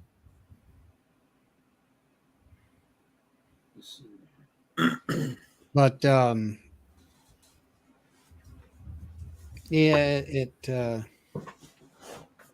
that one down in, I don't know, Bob found it on the internet down around Asheville, North Carolina. It was like yours. I think it was galvanized we were discussing. And yours is galvanized, I think it is. Yeah, it's galvanized steel. It's a pretty heavy thing. If I need to load it in the back of the truck or something, it's definitely, you need to get under it. My buddy's is a lot lighter, being aluminum. Well, that's like I went over to Harbor Freight and got one of those aluminum stands. You're supposed to be able to stand on it. It's only about 40 inches long for like drywall people or something like that. And I use it to put my box. I was out there today working on nukes, and you got 4 nukes pretty, I can kind of put the lid up on the next hive, but I just lay that behind me there where it's about 4 foot long, and you got it 12 inches wide or better, and put your boxes on there and put your lid on there. If you want to take the top box off and stick it on top of your lid, it's right there. Nice little light. And I'm a big fan of not throwing things on the ground because they're a long way down. Well, this thing's, I think, 16 inches, up in the air or so. Yeah. More. Now, Brad's talking about, what about the one like Mike Berry? Well, that's the one like James has. Yeah. And I've been really looking at that one because I've watched Mike Barry come up and James come up to their trailers and they raise them up and they put them right on the side of the trailer. And that would be like me putting it right on the back end of the tailgate or within a little bit on the tailgate, and then putting the next one on top of that. So the only thing is I like about the dolly system is you just lay it back, and if it's up 3 foot off the ground, it just kind of stays there. You know, where the one that James has or Mike has, you got to raise that thing up like a front end loader to push the weight to the back wheel so it won't tip over, or you have to have a stand or something there to let it rest on. I got that aluminum bench. I could let it rest on that bench easily enough. Yeah, I was doing that today. I was setting some escapes, and I was thinking of you because I was doing that. I grabbed, I think it was 2 boxes I had. I grabbed 2 deeps off of this hive, and I just lifted it up, and then I was going to put an escape underneath, and I just lifted them up quite a ways actually, because you have to lift it far enough for the machine to come to a balance, equilibrium balance. So it does have a balancing thing about Yeah, it too. as you lower it down, the machine wants to tip forward, right? So if you want to leave it sit by itself, you actually have to lift the load up a little bit, and then and then it'll just kind of balance out and it'll sit there, and then set my escapes and all kinds of stuff, and then just bring it forward and set the load down again. Yeah, that's what I was thinking, because I was looking at, see, what was I was originally looking at them, and I got to thinking about taking the full honey supers off. But then I got to thinking about it. Well, I can under super, or when I want to get into the brood chamber, I can pick those supers up and back it up, get into the brood chamber, do my equalization, put everything back in, put the queen scooter back on, and bring that thing around, and just set it right back down. And I didn't have to move 3 or 4 supers. If I was going to do something that was going to take me more than a minute, like setting an escape or something, I definitely would set that thing down again.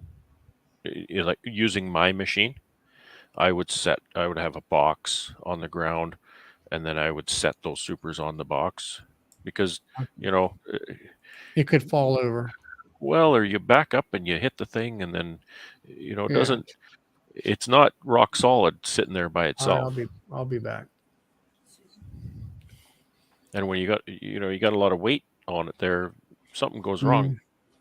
Right. So I definitely would set it down, but that's not an issue, because this is how it's hard to set down. You just do this. You push the switch, it sets it down, and then you do this, and it lifts it up again. What are you looking at, Bob? Well, I'm trying to. Every time I pull the truck up, it always goes to this light, looking for specs on it. Always goes to the 6.3 liter, or 6 instead of the, or 6.8 as compared to the 7.3. So I'm trying to find the 7.3 information. Boy, that's a big engine. Well, when you put your what do you call it? Put that tote in the back end, if that's what you're going to try to do. I would be putting a piece of 4x4 or something between that tote and the wall, so it doesn't, it's resting against something solid, which is against your back of your truck, the wood, and then the tote. That way there's no momentum to push or get, start to slide on you. Oh yeah, you definitely want to push it forward to something solid. And then you want, put your strapping on. Right. Now, when I put my 40-gallon tank in the back of my truck on a pallet, I have it rigged where I don't have those big heavy duty straps, because 40 gallons not that much weight. I mean, that 40 gallon does, you kind of know it rides a lot nicer when that's 40 gallons behind you there. But I got it strapped where you got 2 straps where I go through some eye hooks on the that I mounted on the pallet, to those other hooks into the corner of the bed. So it's got a 4-point strap down situation. I will be right back. All right. Yeah, so I don't know. I can't find the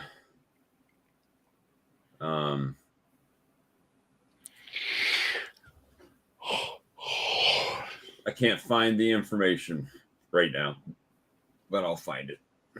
I don't know what engine mine is, whether it's a 6-point something or whether it's a 5.9 or whatever it is. There's a 6.2, I think a 6.7, and then the 7.3. So I don't know. Just all I know is I like it. So that's the most important thing, right? Yep. And I can't show it to my kids because I'll get a bunch of shit about spending their inheritance.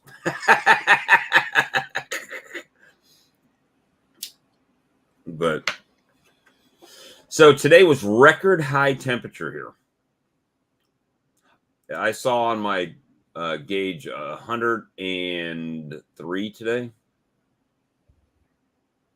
Mm-hmm. And it actually rained a little bit today too. We had a thunderstorm later in the evening. Then tomorrow is supposed to be well, is it tomorrow? It is today already. All right, so today's Sunday right now. So it's supposed to be high of 96. So it's going to be interesting. But you know what?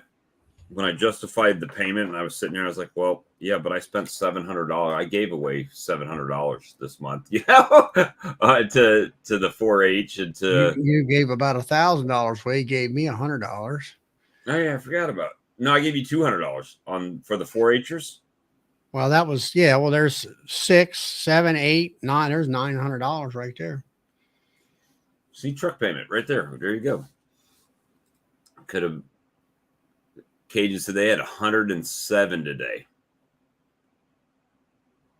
That's crazy.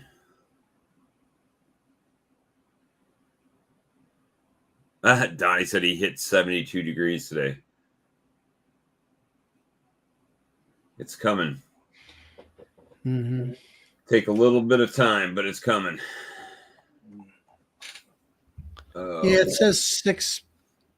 I'm looking at the engine, 6.2 liter. That's what yours is, 6.2? I guess I'll have to look. I really don't know. I don't have my phone. You have the step on the back, the little pull-up step thing in your tailgate? No, no, I wish I had that. And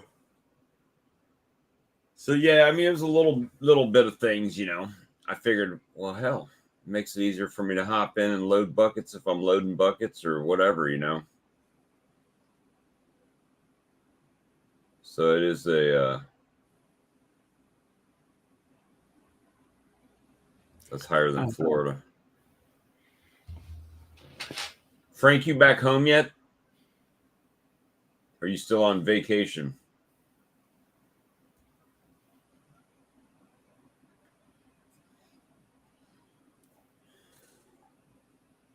But the yeah, what you got going on tomorrow? Anything? No, I kind of got everything done today. I went a couple of days ago I went out and I gave all my nukes a quart jar of sugar water, more or less. And so I went out there today. I knew they were all dry. And I said, okay, I want to pop every lid open and see what's stored in there. Right. And so I did that, and I found there's 5 or 6 of them out there in the nuke yard that are there's 1 or 2 of them that really needed it, and there's other ones that, you know, I'm looking at the brood, you know, and I'm looking at, is the brood and larvae nice and wet looking, you know, with plenty of, you know, jelly in there that's nice and moist, or is it kind of dry looking? So I found 5 or 6 of them there that were like, they got food, but they could use a quart, just to kind of push them over the edge to having plenty of food until the middle of next month. Right. So I went ahead and I pulled all the boxes off. I had all these mediums that I put on there to cover up the jar. So I let any hive that it needed a quart, I left the box on top of the lid when I first went out there, and then all the rest of it, I stuck it in my back truck, in the back of the truck, to haul it back to the shop and put it in the shed. And I did all that, and then I checked all the food stores in the Nuke. A lot of them, were doing great. Most of them were all doing, about 95% of them were. And then I checked the remainder of the food stores in my 10 framers, and they were all fine.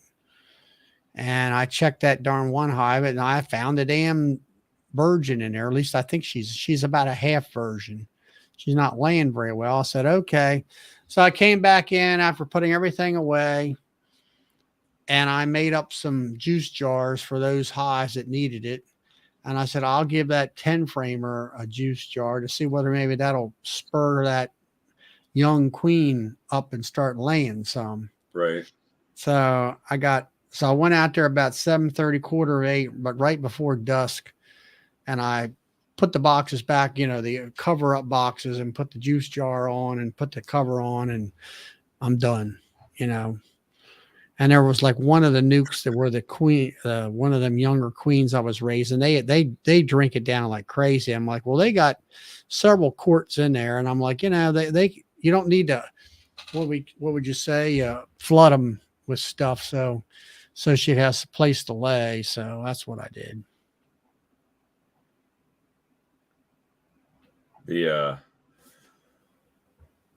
So tomorrow, I'm going to try to get out there and start putting Apivar strips on and get that started. Or I might just pull out the old vaporizer and start vaping them. And once I got mine. My hives are full of bees, and there's brood, some pretty good brood frames in there. So I got the Apivar. I stuck that on the 28th, I think it was, of July. It comes off on the 2nd of September, 6 full weeks and all that stuff. And I got bees. Now this afternoon when I went out there, 7:30, 7:45, there's a lot of bearding, not tremendous bearding, just a amount of bees on each one of them per se. And I did have one there that it was a deep, and I had put an extra deep on there, and she's laying up in the bottom end of it. And I think there was a little bit of robbing, because some of these nukes, the manufacturer put a darn vent hole up there or whatever that's for, and a top entrance, which I wish they would just leave it solid, and so they were trying to get in there and I think rob a little bit. So I took the top box off, and then I had a juice jar there on a couple hives that they had so darn much honey in there, they weren't drinking it. So I combined 3 of them, made one juice jar that was pretty full. And I put that medium on top so it covered everything up. And then I had some Gorilla Tape, and I Gorilla Taped that thing shut so nobody could get in, and they could drink that juice. Well, it's Pro Sweet. It's got you got everything. Pro Sweet with Hive Alive and Apis Biologics. Mm-hmm. Yeah. That's why your bees are pissed. They're roid raging over there. So anyway, I put that on there because I want, she's laying up to hell in the bottom end of the box, but I want that brood to be well hydrated. Doesn't he put pollen powder in that too? Oh, Jesus Christ! Don't get me started. Did you see the latest video he put out today? No, I don't watch this shit. I don't watch it.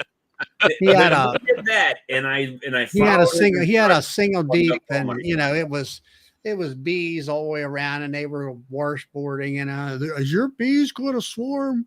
I'm like, no, they're just ran out of room. Put a damn medium on top so they can go inside. That's the oh, you're gonna Brad just likes That's to the poke drama. the damn bear. He likes to poke the damn That's bear. right. Poke the bear. Oh my god. Poke the dragon. But so like I said, I went out there this evening and I gave the ones I thought it needed a drink. The rest of, I mean, most of my 10 framers, I mean, they're just solid, full of honey. I mean, you open up a video today, Charlie. Did you? That one I just put out? Yeah, you were looking for feed stores up top. Food stores, yeah. Yeah. See, yeah. Cajun, we can't tell you. You have to go back and watch all the live streams to see who we're talking about. What I didn't know, there was one, and I commented. I asked you on the comments.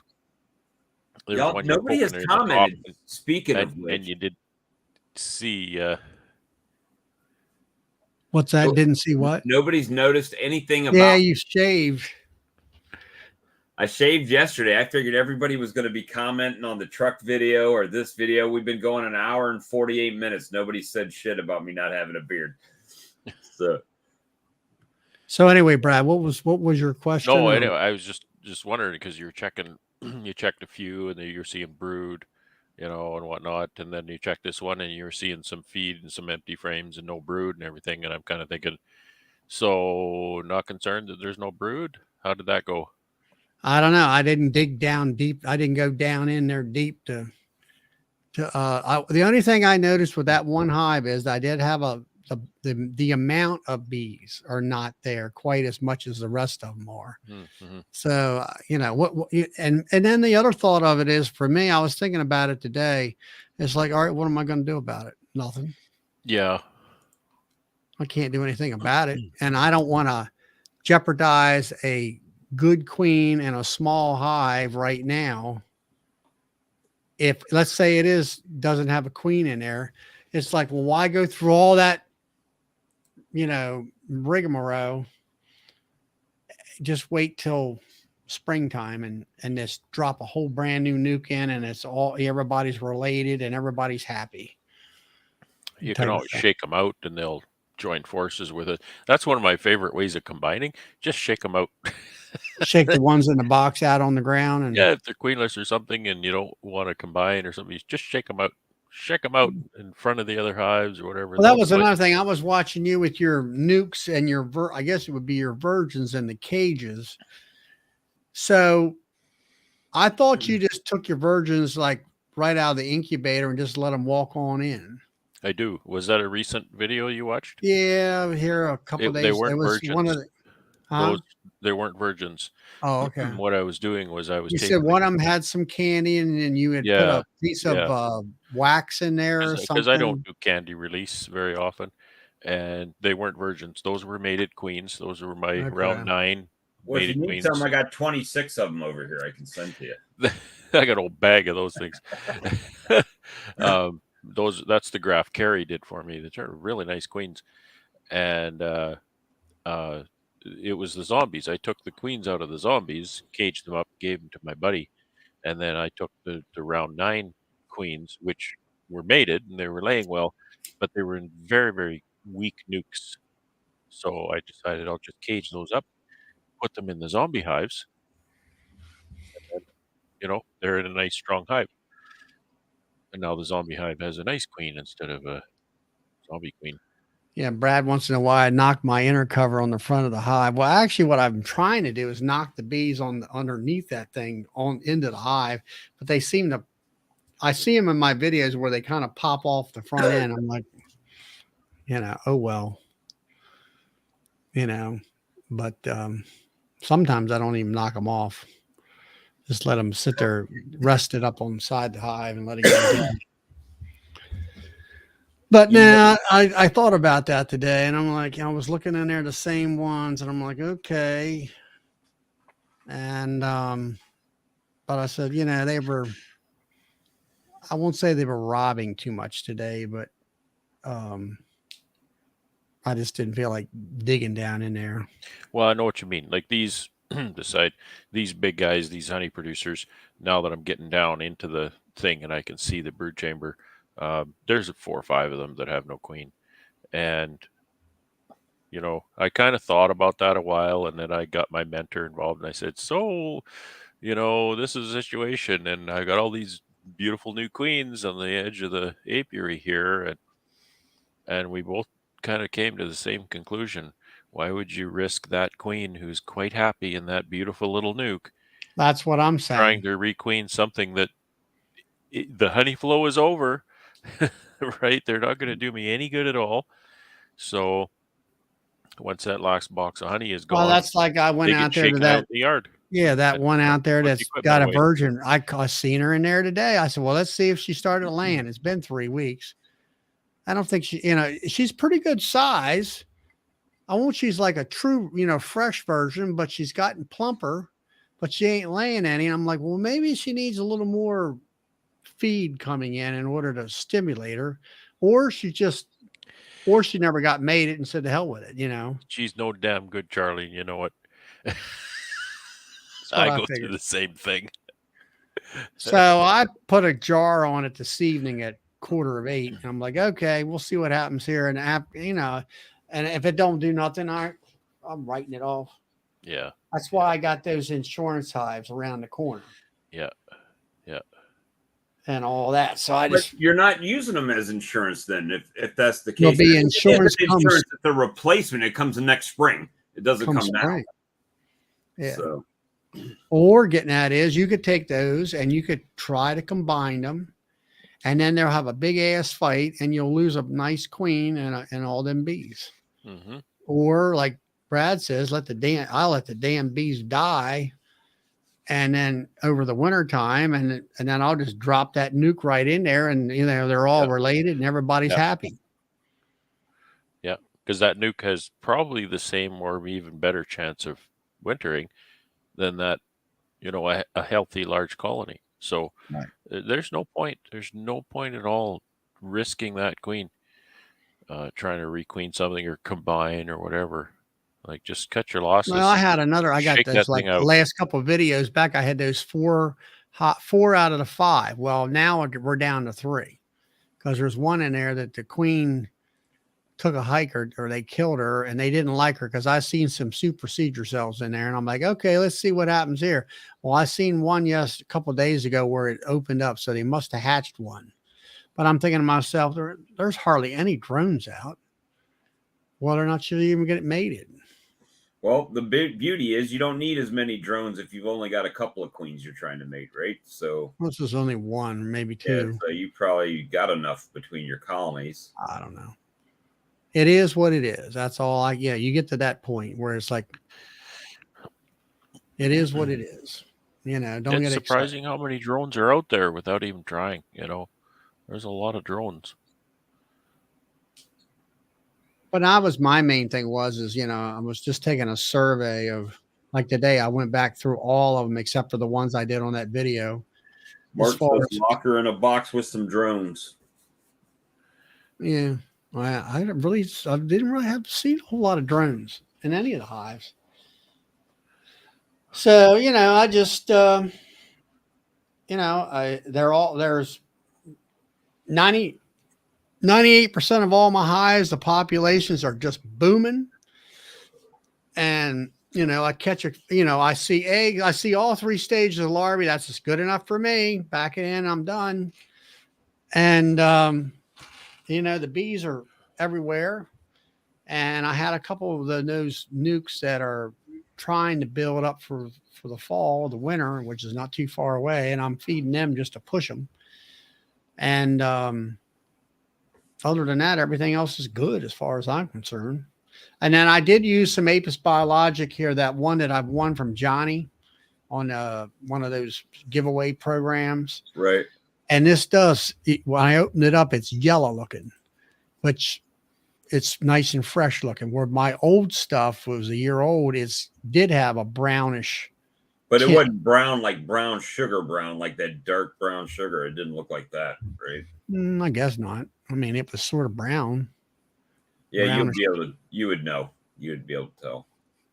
it wasn't real super dark brown, but I used it up. And then I used some of this stuff today. And then I need to get another big, the next size, the 250 gallon pack from you. So I finally did a count today, Charlie. Oh, yeah. I hadn't counted any of my colonies, Right. and I still don't have an exact number, but and don't forget that James brought 40 colonies over here. Well, And but prior to that, you didn't have any, right? no, I had some, but things were looking kind of bleak. And right now, besides the Hey, Todd. 40, I've got probably less than 50 out there. But my my work this summer has been nukes, and there's 108 nukes out there. So I'm hoping that next spring the nukes kind of save my bacon. So you got 108 nukes and you got 40 production colonies. Well, I have the 40 that James brought, and I have probably almost 50 besides. So 90. All right, so you got 90 production So colonies. nearly 90. You might as well say you got between nukes and production colonies, you got 200 hives. Yeah, 195, 200. It'd be probably just under 200 going into the building this year, assuming everything holds its own from here on in. So when you think of it that way, it's not very many. When you think of that James brought the 40, and out of my original stock, I've still got less than 50 out there. But it's the way it goes, right? Now, Mark says to take the queen and lock her up with some drones in a box. Now, what kind of a box are we talking about? Has to be a nuke box, or I mean, if you put her in a mating nuke with a bunch of drones, it might not end well. A bunch of horny guys in there with the queen ready to be mated. It might be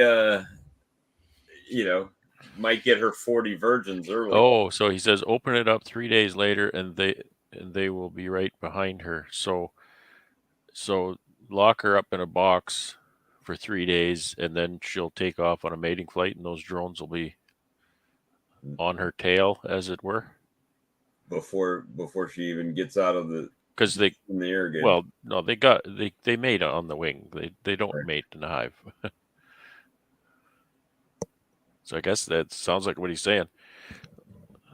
Set her in there with a bunch of drones, and then she'll head out, and they'll follow her, I guess. Well, but anyway, that's where I'm at. Food wise, everything's good, looking good. You say did you say you're getting some honeydew again? I think so. I mean, there's those top mediums up there. There's the majority of them are just. I mean, I got wax on top of the damn frames that deep on some of them. With honey in there, And I'm looking at that. I ain't no sense in going any farther. You might pry it and look to the side or to the left, That was my escapes. I've got quite a bit of space under some of my escapes. Yeah, I've seen that white wax. And take that escape off, and you think there's a flow. There's all this white comb under there. I think, okay, yeah, I think there's a flow. I'm with Brad. Squeeze the little bugger. Yeah. But and then I got some nukes like that. I had one nuke there that had about, half a jar of syrup that I had put on there. Well, I opened it up there. Well, hell, they had wax that deep on top of 5 frames with honey all, where I'd ripped it open. And that is the primary reason. Actually, that is the only reason that I use those foamy pads, is because the foamy pad doesn't rip that comb open when you take it off. They can't stick the lid to the frames. Right. Otherwise, I don't like the foamies. I don't like the fact they blow around and they're hard to handle and all kinds of stuff. I don't like them. But I also don't like that situation where you open that lid and now you've got all that open syrup or honey or whatever. And honey now is it's what a it was. complete mess. and bees are drowning, and you can't put Well, they're the not hive back. drowning. It's just like it's like it's a holding tank right there. Of Well, yeah, but what syrup. I'm saying is now how do you put it back together? Well, then you Right? just put that inner cover right back on there and don't Yeah, mess well, with it. Well, anyway, I found a lot of them like that and stuff like that. I'm saying, okay, well, we're good to go, And I'm thinking to myself, man, I don't know whether I need to even buy 1,500 pounds of sugar this year. I might maybe. in the spring here, and what you might not experience there is in the spring here when it's still rather cool, or bring them out of the building and then do the assessments. That's a big problem because the bees all will be pushed right up top. So you open the hive and you think, wow, this is a booming colony, but there's only this much bees in it, right? There's only a few inches of bees there because they're all sitting on top of the frames. They're all right up as high as they can go. So if you open that lid and you rip that comb open, and then they've got all that syrup now, you can't even shake the bees off the lid because you'll be dumping half of them into open syrup and dooming them to sticky death.